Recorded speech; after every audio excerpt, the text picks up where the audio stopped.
Gentleman yield for questions. I will. Gentleman yields. Would you explain the total amount of property tax relief that's in not just this bill, but the package that we're being discussed today? Sure. We have almost $10 billion in total property tax relief, with the business personal property tax increase to $125,000 that we concurred and voted out.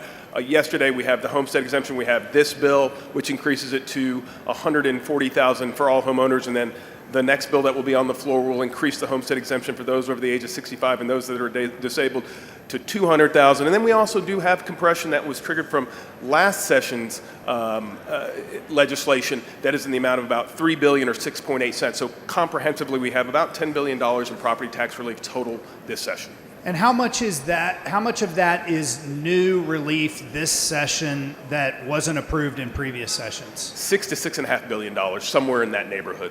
Okay, so I think the frustration, I'm sure, of you and your constituents and me and my constituents and Mr. Olcott and his constituents and everybody here is not necessarily how we're dividing the pie, but that they want a bigger piece of property tax relief. Do you think that's fair? No, I think every member in this chamber, I think every senator across that hall, all wants to provide as much property tax relief as we possibly can. And trying to keep it to this bill is about how we're going to deliver that property tax relief, whether from compression, business personal property taxes, homestead exemption, and that's the part you negotiated, correct? That is correct. But in order for us to actually give more property tax relief, we would have to cut spending. Is that correct? Because there's no more money to give except for money that we've either spent ourselves or we give back to the property tax owners. No, we're providing as much property tax relief as we can within the confines of our budget. A budget that spent a huge portion of the surplus that we had on other things other than property tax relief. We have an infrastructure to pay for. We have public education to pay for. We certainly do. And we also have money to allocate towards property tax relief, which is what we're doing here.